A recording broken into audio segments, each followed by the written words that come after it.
Welcome students, welcome to the business studies class. আজকে আমরা শুরু করতে চলেছি ক্লাস 12 বিজনেস স্টাডিজের সেকেন্ড চ্যাপ্টার, ব্যবস্থাপনা নীতিমালা বা প্রিন্সিপালস অফ ম্যানেজমেন্ট।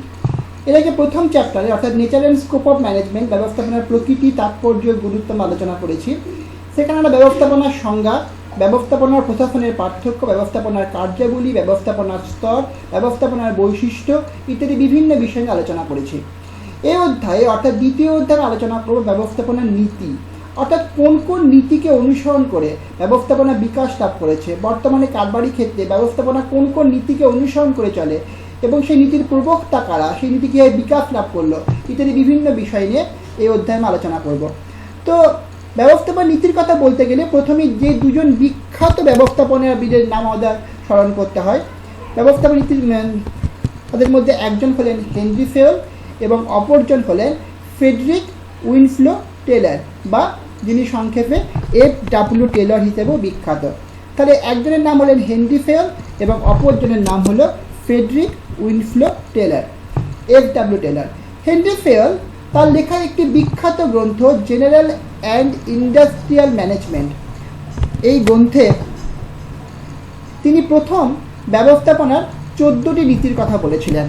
হেনরি ফেলের লেখা বইটির নাম ছিল জেনারেল অ্যান্ড ইন্ডাস্ট্রিয়াল ম্যানেজমেন্ট। অত্যন্ত গুরুত্বপূর্ণ, তোমাদের পরীক্ষাতে বারবার এখান থেকে প্রশ্ন আসে যে জেনারেল ইন্ডাস্ট্রিয়াল ম্যানেজমেন্ট গ্রন্থে হেনরি ফেল ব্যবস্থাপনার 14টি নীতির কথা বলেন, যেগুলি এখনও হেনরি ফেলে বা ব্যবস্থাপনার মূল নীতি হিসেবে গণ্য করা হয়। বর্তমান দিনে আধুনিক যুগেও কারবার পরিচালনার ক্ষেত্রে হেনরি ফেলের 14টি নীতিকে অনুসরণ করে চলা হয়।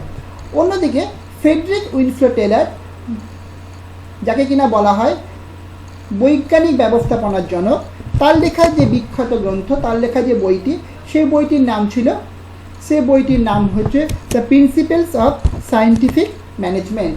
এই প্রিন্সিপালস অফ সায়েন্টিফিক ম্যানেজমেন্ট গ্রন্থে ফ্রেডরিক উইনস্লো টেলর ব্যবস্থাপনার 4টি নীতির কথা বলেন, বৈজ্ঞানিক ব্যবস্থাপনার 4টি নীতির কথা বলেন। আমরা জানি হেনরি ফেলকে বলা হয় ব্যবস্থাপনার আদিগুরু এবং ফ্রেডরিক উইনস্লো টেলরকে বলা হয় বৈজ্ঞানিক ব্যবস্থাপনার জনক। হেনরি ফেল তার জেনারেল অ্যান্ড ইন্ডাস্ট্রিয়াল ম্যানেজমেন্ট নামক বইটি প্রকাশ করেছিলেন 1916 খ্রিস্টাব্দে এবং ফ্রেডরিক উইনস্লো টেলর তার the principal of scientific management, যেখানে কিনা তিনি বৈজ্ঞানিক ব্যবস্থাপনার 4টি নীতির কথা বলেছেন, যে নীতিগুলি এখনও মেনে চলা হয়, তিনি তার বিখ্যাত গ্রন্থটি প্রকাশ করেছিলেন 1911 খ্রিস্টাব্দে। পরবর্তীকালে অন্যান্য আরও কিছু বিখ্যাত ব্যবস্থাপনাবিদ ব্যবস্থাপনার মূল নীতির কথা বলেছেন। যেমন ধরা যাক জেডি মুনি এবং এসি রিলে। জেডি মুনি এবং এসি রিলে এই দুজন ব্যবস্থাপনাবিদও কিন্তু ব্যবস্থাপনার মোট 7টি নীতির কথা বলেছেন। জেডি মুনি এবং এসি রিলে এবং LF উইক, MP ফলেট, হ্যারেল্ড কুঞ্জ, এরাও কিন্তু বিভিন্ন সময়ে ব্যবস্থাপনার বেশ কিছু নীতি প্রণয়ন করেছেন। আমরা নামগুলো দেখে নেব একবার। LF উইক, MP ফলেট, হ্যারেল্ড কুঞ্জ ইত্যাদি বিভিন্ন ব্যবস্থাপনাবিদ ব্যবস্থাপনার নীতিমালা প্রণয়নের ক্ষেত্রে উল্লেখযোগ্য ভূমিকা গ্রহণ করেছেন। এখন প্রশ্ন হচ্ছে যে ব্যবস্থাপনার নীতি কাকে বলে, অর্থাৎ ব্যবস্থাপনার নীতির সংজ্ঞা কী? ব্যবস্থাপনার নীতির সংজ্ঞা বলতে গেলে প্রথমে আমরা FW টেলরের কথা বলবো। FW টেলর বলেছেন যে FW টেলর ব্যবস্থাপনার নীতির সংজ্ঞা দিয়েছেন। তিনি বলেছেন যে নিয়ম বা পদ্ধতি কারবারি প্রতিষ্ঠানকে মজবুত করে এবং কাজকর্মের সুবিধা করে দেয় এবং যা কার্যকর অভিজ্ঞতার মাধ্যমে প্রমাণিত, তাকেই বলা হয় ব্যবস্থাপনার নীতি। এখন FW টেলরের এই ব্যবস্থাপনার নীতির যে সংজ্ঞা, এই সংজ্ঞাটি যদি আমরা বিশ্লেষণ করি, যেটা অত্যন্ত গুরুত্বপূর্ণ আমাদের কাছে, সেটা হলো কার্যকর অভিজ্ঞতার মাধ্যমে প্রমাণিত এই কথাটা। অর্থাৎ ব্যবস্থাপনা একটি সমাজবিজ্ঞান, সাধারণ বিজ্ঞানের সঙ্গে ব্যবস্থাপনার যথেষ্ট পার্থক্য আছে। ব্যবস্থাপনার নীতিগুলি কোনো পরীক্ষাগারে তৈরি করা নীতি নয়, যা কিনা যে কোনো ক্ষেত্রে, যে কোনো সময়, যে কোনো সমস্যা সমাধান ক্ষেত্রে একইভাবে প্রয়োগ করা যেতে পারে। ব্যবস্থাপনার নীতিগুলি গঠিত হয়েছে বহু যুগ ধরে। ব্যবস্থাপকরা ব্যবস্থাপনার ক্ষেত্রে যে সমস্যার সম্মুখীন হয়েছেন এবং যে সমস্যা তারা সমাধান করেছেন, তাদের যে অভিজ্ঞতার মাধ্যমে ব্যবস্থাপনার নীতিগুলি কিন্তু গঠিত হয়েছে। FW টেলরের পরে হেনরি ফয়েলও ব্যবস্থাপনার বেশ কিছু নীতির কথা বলেছেন।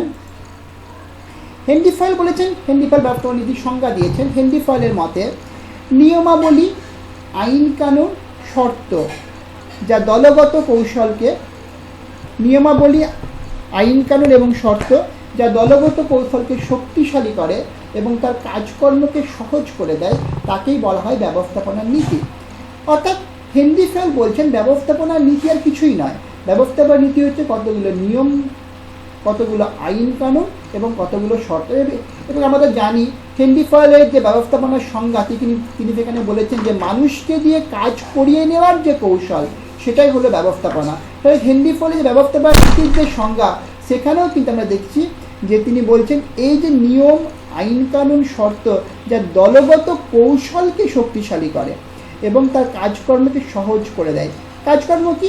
কাজকর্ম মানে সেই কাজ যা কিনা প্রতিষ্ঠানের উদ্দেশ্যকে সিদ্ধ করার জন্য যে কাজগুলো করা হয়, একটা কারবারি প্রতিষ্ঠানে যে কাজগুলো করা হয় সেই কাজগুলোকে সহজ করার জন্য, কাজগুলোকে দলগতভাবে কাজগুলোকে সম্পন্ন করার জন্য ব্যবস্থাপকরা বহু যুগ ধরে যে নিয়ম, আইন, শর্তকে অনুসরণ করে এসছেন, পালন করে এসছেন তাকে আমরা বলেছি ব্যবস্থাপনার নীতি। তাহলে ব্যবস্থাপনার যে দুটি সংজ্ঞা আমরা বিশ্লেষণ করলাম, এক হচ্ছে FW টেলরের সংজ্ঞা এবং হেনরি ফয়েলের সংজ্ঞা। তোমরা অবশ্যই খাতায় এগুলো লিখবে এবং এগুলো কিন্তু আমরা মনে রাখার চেষ্টা করবো, পরীক্ষাতে অত্যন্ত গুরুত্বপূর্ণ। এরপর আমরা আসছি ব্যবস্থাপনার নীতি, যে নীতিগুলির সংজ্ঞা আমরা দেখলাম তার প্রকৃতি বা বৈশিষ্ট্য, এটা আলোচনা করতে চলেছি আমরা। অত্যন্ত গুরুত্বপূর্ণ জায়গা, তোমাদের 2017 সালে উচ্চ মাধ্যমিক পরীক্ষার থেকে প্রশ্ন এসেছে, তোমাদের ক্ষেত্রে ইম্পর্টেন্ট। ব্যবস্থাপনার নীতি, প্রকৃতি বা বৈশিষ্ট্য, এটা আমরা আলোচনা করব। প্রথমে আমরা দেখব ব্যবস্থাপনার বেশ কিছু নীতি বা ব্যবস্থাপনা নীতির বেশ কিছু বৈশিষ্ট্য আছে, তার মধ্যে কয়েকটা বৈশিষ্ট্য আমরা আলোচনা করব। যেমন ধরো ব্যবস্থাপনা নীতির বৈশিষ্ট্য, যে প্রথমে যে বৈশিষ্ট্যের কথা আমরা বলতে পারি সেটা হচ্ছে সর্বজনীনতা বা ইউনিভার্সালিটি। সর্বজনীনতা মানে কি? সর্বজনীনতা মানে হচ্ছে যা সর্বক্ষেত্রে প্রয়োগ করা যায়। ব্যবস্থাপনার নীতিও কিন্তু সর্বক্ষেত্রে প্রয়োগযোগ্য। সেটা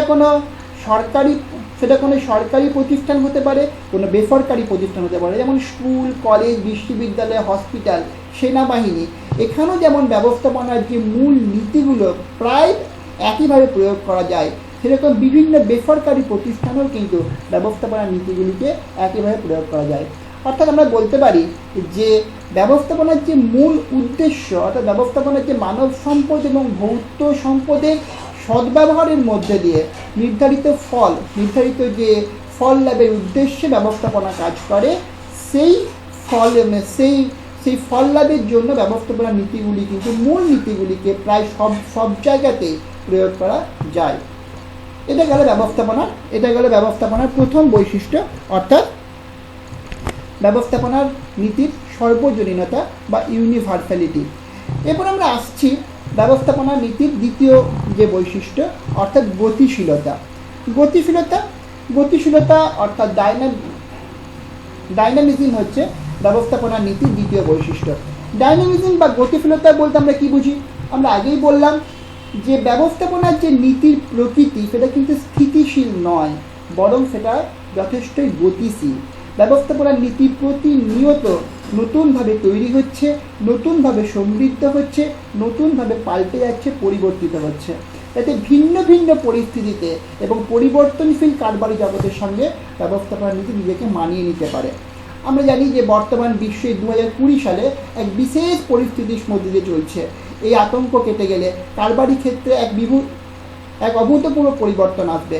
ব্যবস্থাপনার নীতিকেও কিন্তু সে অনুযায়ী তাই কিন্তু নিজেকে পরিবর্তন করতে হবে, যাতে সেই পরিবর্তিত পরিস্থিতির সাথে ব্যবস্থাপনার নীতি নিজেকে মানিয়ে চলতে পারে। তা ব্যবস্থাপনার নীতি আমরা আগেও বললাম, ব্যবস্থাপনাটি সমাজবিজ্ঞান, সাধারণ বিজ্ঞানের সঙ্গে ব্যবস্থাপনার পার্থক্য আছে।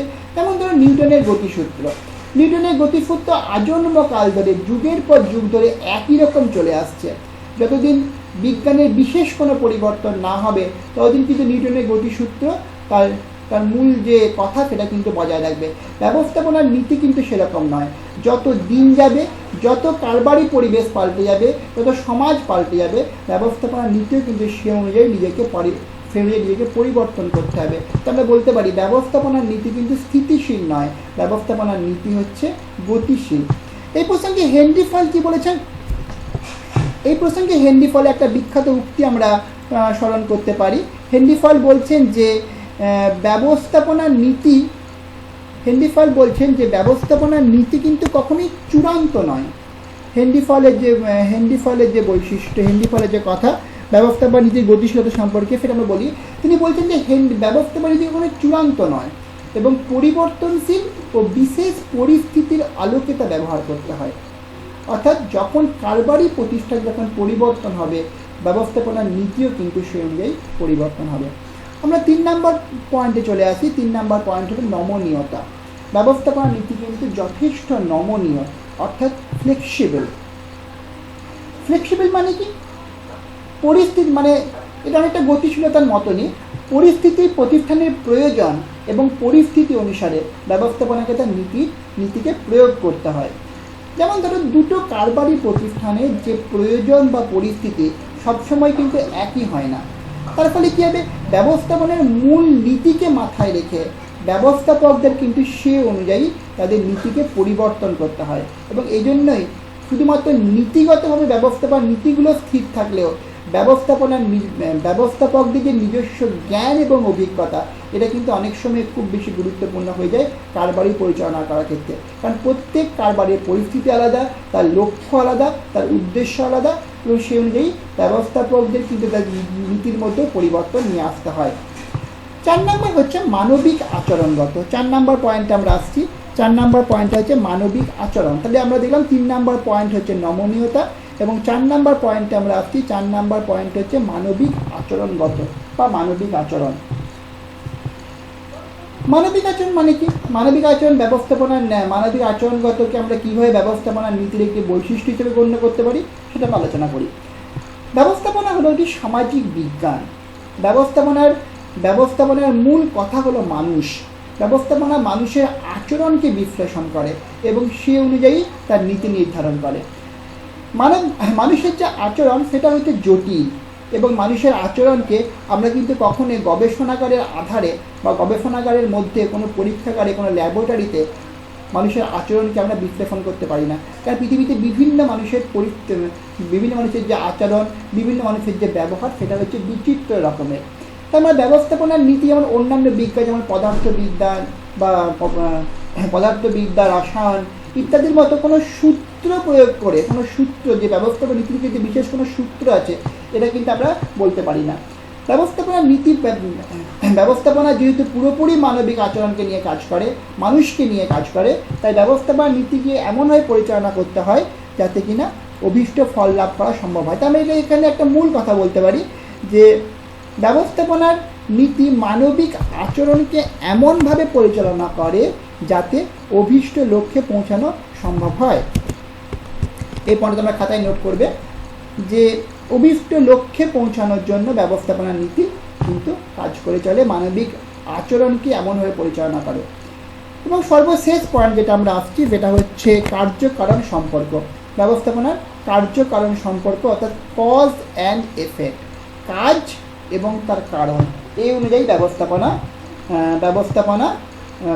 নীতি কিন্তু এটি প্রধান বৈশিষ্ট্য। কার্যকারণ সম্পর্ক মানে কি? কার্যকারণ সম্পর্ক মানে হচ্ছে যে ব্যবস্থাপনা যত জটিল পরিস্থিতিতে সম্মুখীন হবে, সেই জটিল পরিস্থিতি সমাধানের জন্য ব্যবস্থাপনার নীতির কিন্তু সফল প্রয়োগ যদি ব্যবস্থাপকরা করতে পারেন, তাহলে কিন্তু জটিল পরিস্থিতির সমাধান তারা কিন্তু করতে পারবেন। এই প্রসঙ্গে হার্ভার্ড বিশ্ববিদ্যালয়ের গবেষক বার্কিংহাম এটি খুব গুরুত্বপূর্ণ কথা বলেছেন। তিনি বলেছেন, তিনি 2 রকম খেলার কথা বলেছেন, একটি যে দাবা খেলা এবং একটি হচ্ছে লুডো খেলা। দাবা খেলতে যারা সমর্থ তারা হচ্ছে ভালো ব্যবস্থাপক, কথাটা কিন্তু খুব মন দিয়ে শুনবে। দাবা খেলতে যারা সমর্থ তারা হচ্ছে ভালো ব্যবস্থাপক, এবং লুডো খেলতে যারা সমর্থ তারাও ব্যবস্থাপক, কিন্তু তারা হচ্ছে গড় ব্যবস্থাপক বা অ্যাভারেজ ম্যানেজার। কারণ কি? কারণ দাবা খেলতে গেলে দাবাতে বিভিন্ন রকম পরিস্থিতিতে বিভিন্ন রকম সমস্যার ক্ষেত্রে ব্যবস্থাপকদের কিন্তু নিজস্ব বুদ্ধি অনুযায়ী নিজস্বভাবে তাদের নীতিগুলোকে প্রয়োগ করতে হয়। অন্যদিকে লুডোর ক্ষেত্রে কিন্তু চাল অভিন্ন, এক্ষেত্রে কিন্তু ব্যবস্থাপকদের কোনো রকম নীতি প্রয়োগ না করলেও চলে। তাই আমরা বলতে পারি যে কার্যকরণ সম্পর্কে কিন্তু ব্যবস্থাপনা নীতির একটি অত্যন্ত গুরুত্বপূর্ণ বৈশিষ্ট্য। আমরা বলতে পারি যে ব্যবস্থাপনা নীতি কার্যকরণ সম্পর্কের উপরে প্রতিষ্ঠিত। এই গেল মূলত ব্যবস্থাপনা নীতির যে বৈশিষ্ট্য। এরপর আমরা যেটা আলোচনা করব আমাদের এই অধ্যায়ের পরবর্তী টপিক, সেটা যে ব্যবস্থাপনা নীতির গুরুত্ব বা তাৎপর্য কী কী। ব্যবস্থাপনা নীতি ব্যবস্থাপকদের বা কারবারি ক্ষেত্রকে কীভাবে সাহায্য করে, ব্যবস্থাপনার নীতিগুলি কারবারি জগৎকে কীভাবে এগিয়ে চলতে সাহায্য করে, ব্যবস্থাপনা নীতির ফলে আমরা কী কী সুবিধা ভোগ করতে পারি ইত্যাদি, যেটাকে আমরা বলতে পারি ব্যবস্থাপনা নীতির গুরুত্ব। আমরা এখানে বেশ কিছু পয়েন্ট আমরা এখানে লিখেছি বা আলোচনা করব, তোমরা দেখতে পাচ্ছ। তোমরা অবশ্যই কিন্তু খাতায় পয়েন্টগুলো নোট করবে। পরবর্তীতে আমি চেষ্টা করবো তোমাদের এই বিষয়ে সম্পূর্ণ নোট দেওয়ার। তো ব্যবস্থাপকদের দক্ষতা বৃদ্ধি, প্রথম পয়েন্ট হচ্ছে ব্যবস্থাপকদের দক্ষতা বৃদ্ধি। ব্যবস্থাপনার যে নীতিগুলো, সেই নীতিগুলো কিন্তু ব্যবস্থাপকদের ম্যানেজারদের কাছে একটা স্ট্যান্ডার্ড বা মানদণ্ড হিসাবে উপস্থাপন করা হয়েছে। ব্যবস্থাপনার নীতিগুলো থেকে ব্যবস্থাপকরা কিন্তু প্রতিনিয়ত শিক্ষা নিতে পারে, অর্থাৎ এই নীতিগুলো তাদেরকে শিক্ষা দেয় যে ভিন্ন ভিন্ন পরিস্থিতিতে কিভাবে কাজ করে সবচেয়ে ভালো ফল লাভ করা যায়।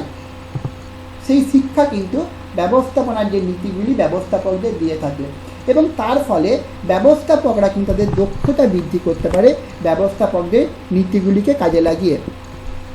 তাই আমরা প্রথম পয়েন্ট যেটা আলোচনা করলাম, ব্যবস্থাপকদের দক্ষতা বৃদ্ধি। ব্যবস্থাপনার নীতিগুলি শুধুমাত্র যেমন কারবারি প্রতিষ্ঠান পরিচালনার ক্ষেত্রে গুরুত্বপূর্ণ, তেমনি ব্যবস্থাপনার নীতিগুলিকে কাজে লাগিয়ে ব্যবস্থাপকরা অর্থাৎ যারা কারবারি ক্ষেত্রে ম্যানেজাররা, তারা কিন্তু নিজেদের দক্ষতা বা স্কিল তারা কিন্তু বৃদ্ধি করতে পারে এই ব্যবস্থাপনার নীতিগুলির সাহায্যে, এবং তার ফলে কারবারি ক্ষেত্রে উন্নতি হয় এবং শেষ পর্যন্ত সমাজ কিন্তু তার দ্বারা উন্নতি হয়। 2 নম্বর পয়েন্ট হচ্ছে সামাজিক উদ্দেশ্য পূরণ। ব্যবস্থাপনা নীতির আরেকটি গুরুত্বপূর্ণ বৈশিষ্ট্য হচ্ছে সামাজিক উদ্দেশ্য পূরণ। সামাজিক উদ্দেশ্য পূরণ মানে কি? দেখো, কারবারি ক্ষেত্রই বলো বা যে কোনো ক্ষেত্রই বলো, সেটা কিন্তু সমাজের বাইরে নয়। কারবারি ক্ষেত্রে যেমন সমাজের বিভিন্ন উপাদানকে সংগ্রহ করে কারবার পরিচালনা করে, সেরকম কারবারেরও কিছু দায়িত্ব থাকে, তার বিনিময়ে সমাজকে কিছু ফিরিয়ে দেওয়া। এখন এই কারবার থেকে ব্যবস্থাপক বা কারবারি ক্ষেত্রে যে উপাদানগুলো সংগ্রহ করে, যেমন ধরো মানব সম্পদ, যন্ত্র, অর্থ, সেগুলো কতটা দক্ষতা ও উৎকর্ষতার সঙ্গে ব্যবহার করা যাবে তার উপরেই কিন্তু কারবারি ক্ষেত্রে সাফল্য নির্ভর করে বা ব্যবস্থাপকদের সাফল্য নির্ভর করে। এবং এই যে উপাদানগুলো মানব সম্পদ, যন্ত্র, সম্পদ, অর্থ, এগুলোকে সঠিকভাবে ব্যবহার করার ক্ষেত্রে কিন্তু ব্যবস্থাপনার নীতিগুলি এক অত্যন্ত গুরুত্বপূর্ণ ভূমিকা পালন করে। সমাজ ব্যবস্থাপকদের কাছ থেকে সবসময় চাই তার শ্রেষ্ঠ ফলটা, এবং শ্রেষ্ঠ ফলটা তখনই এই ব্যবস্থাপকরা কারবার সমাজকে ফিরিয়ে দিতে পারবে যদি সে ব্যবস্থাপনার নীতিগুলিকে ঠিকমতোভাবে প্রয়োগ করতে পারে বা কাজে লাগাতে পারে। এই গেল ব্যবস্থাপনা নীতির দ্বিতীয় বৈশিষ্ট্য, অর্থাৎ সামাজিক উদ্দেশ্য পূরণ। আমরা যে 3 নম্বর পয়েন্টে দুর্নীতি ও পক্ষপাতিত্বের অবসান, বুঝতেই পারছো যে পয়েন্টটা থেকে ব্যাপারটা অনেকটাই পরিষ্কার।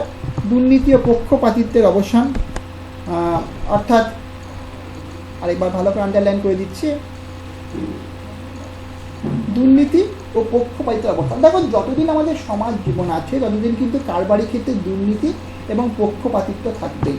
কিন্তু ব্যবস্থাপকরা যদি সঠিকভাবে ব্যবস্থাপনা নীতিগুলিকে অনুসরণ করে কারবারি পরিচালনা করে, তাহলে কিন্তু এই দুর্নীতি এবং পক্ষপাতিত্বের সুযোগ অনেকটাই হ্রাস পায়, প্রতিষ্ঠানের কাজের সুন্দর পরিবেশ গড়ে ওঠে এবং প্রতিষ্ঠানের সুনাম বৃদ্ধি পায়। তাহলে দুর্নীতি এবং পক্ষপাতিত্ব মানে স্বজন পোষণ ইত্যাদিকে অবসান করার ক্ষেত্রে, রোধ করার ক্ষেত্রেও কিন্তু ব্যবস্থাপনার নীতি একটি গুরুত্বপূর্ণ ভূমিকা পালন করে। 4 নম্বর পয়েন্টে আমরা আসছি গবেষণার মান উন্নয়ন। গবেষণার মান উন্নয়ন মানে কি? গবেষণা চালাতে কীভাবে ব্যবস্থাপনা সাহায্য করে? ব্যবস্থাপনার যে নীতিগুলি ব্যবস্থাপনার নীতিগুলি নতুন নতুন ধারণা ও দূরদৃষ্টি ও কল্পনার জন্ম দিচ্ছে। অর্থাৎ অর্থাৎ অর্থাৎ আমরা আগেই পড়লাম যে ব্যবস্থাপনা বা ম্যানেজমেন্ট কিন্তু কোনো স্থিতিশীল বিজ্ঞান নয়, এটা হচ্ছে গতিশীল বিজ্ঞান। প্রতিনিয়ত পৃথিবীর বিভিন্ন প্রান্তে এই ব্যবস্থাপনাকে নিয়ে কিন্তু গবেষণা চলছে, যাতে ব্যবস্থাপনার মান আরও বেশি উন্নতি করা যায়। এবং সেই উন্নয়নের ক্ষেত্রে কিন্তু ব্যবস্থাপনার যে নীতিগুলি, সেই নীতিগুলি কিন্তু সেই গবেষণাকে এগিয়ে নিয়ে যেতে সাহায্য করে, যাতে নতুন নতুন চিন্তাভাবনা, নতুন নতুন আদর্শ, নতুন নতুন ধারণা তৈরি হতে পারে, যাকে কেন্দ্র করে, যার উপর ভিত্তি করে পরবর্তীকালে গবেষকরা পরবর্তীকালে ব্যবস্থাপকরা তাদের কারবার পরিচালনাকে আরও উন্নতি ঘটাতে পারে। 5 নম্বর পয়েন্ট হচ্ছে কাজের গতিবৃদ্ধি। এটাও একটা অত্যন্ত গুরুত্বপূর্ণ পয়েন্ট। ব্যবস্থাপনার নীতিতে একটি অন্যতম নীতি হচ্ছে কর্মবিভাজন। এটা আমরা পরবর্তীকালে পড়ব, কর্মবিভাজন বা ডিসেন্ট্রালাইজেশন। ব্যবস্থাপনার নীতি বলছে যে সমস্ত কাজ একজনের উপরে আবদ্ধ না রেখে কাজটাকে বিভিন্ন ক্ষেত্রের মধ্যে ছড়িয়ে দিতে। এই নীতির ফলে কি করা হয়, যে যেসব কর্মীদের যেমন যোগ্যতা তাদের উপর সেরকম কাজের দায়িত্ব দেওয়া হয়, এবং তার ফলে কি হয়, প্রতিষ্ঠানের কাজকর্মের গতিবৃদ্ধি পায়। এবং সবশেষে গতিবৃদ্ধির ফলে কি হয়, সবশেষে প্রতিষ্ঠানের উৎপাদনশীলতা, অর্থাৎ প্রতিষ্ঠানের উৎপাদনের পরিমাণ, তার লাভের পরিমাণ কিন্তু বৃদ্ধি পায়। তাহলে ব্যবস্থাপনার নীতিগুলি কিন্তু প্রতিষ্ঠানের কাজের গতি বাড়াতে অনেকাংশে সাহায্য করে, কারণ ব্যবস্থাপনার নীতিগুলিকে কাজে লাগিয়ে প্রতিষ্ঠানের বিভিন্ন কর্মীদের যোগ্যতা অনুসারে তাদের মধ্যে বিভিন্ন কাজের দায়িত্ব বন্টন করে দেওয়া হয়। এবং সব শেষ পয়েন্ট যেটা আছে সেটা হচ্ছে ব্যবস্থাপনার নীতির গুরুত্বের মধ্যে আমরা পড়বো, সেটা হচ্ছে অপচয় হ্রাস। অপচয় হ্রাস মানে কি? অপচয় হ্রাস মানে কি, যে প্রতিষ্ঠান পরিচালনা করার ক্ষেত্রে অর্থ সম্পদের সর্বনিম্ন যাতে অপচয় হয়, সেই কিন্তু ব্যবস্থাপকদের লক্ষ্য রাখতে হয়। কারণ আমরা জানি যে এই সম্পদের সর্বোত্তম ব্যবহার যদি করা যায়, তবেই কিন্তু প্রতিষ্ঠান তার অভীষ্ট লক্ষ্যে পৌঁছতে পারে। অভীষ্ট লক্ষ্য মানে কি? অভীষ্ট লক্ষ্য মানে মুনাফার সর্বাধিকরণ এবং সম্পদের সর্বাধিকরণ। এবং এই অপচয় হ্রাস যাতে না হয়, অপচয়ের হ্রাস যাতে কম হয়, সেক্ষেত্রে কিন্তু ব্যবস্থাপনার নীতিগুলি অত্যন্ত গুরুত্বপূর্ণ ভূমিকা পালন করে। অর্থাৎ ব্যবস্থাপনার নীতিগুলিকে কাজে লাগিয়ে যদি ব্যবস্থাপকরা তাদের কারবার পরিচালনা করেন, সেক্ষেত্রে কিন্তু অপচয়ের পরিমাণ অনেকটাই কমানো যেতে পারে, এবং তার ফলে কিন্তু পরবর্তীকালে কারবারি প্রতিষ্ঠান তার সুবিধা ভোগ করতে পারে। আজ এই পর্যন্তই। প্রথম অংশে আমরা ব্যবস্থাপনার নীতির গুরুত্ব, ব্যবস্থাপনার নীতির বৈশিষ্ট্য, ব্যবস্থাপনা নীতির বৈশিষ্ট্য এবং ব্যবস্থাপনা নীতি কাকে বলে ইত্যাদি বিভিন্ন বিষয় নিয়ে আমরা আলোচনা করলাম। ব্যবস্থাপনা নীতি যে দুজন বিখ্যাত ব্যবস্থাপকদের লেখা বইগুলি না তারা অবশ্যই মনে রাখবে। পরবর্তী ক্লাসে আমরা পরবর্তী অংশে আলোচনা করব। ধন্যবাদ।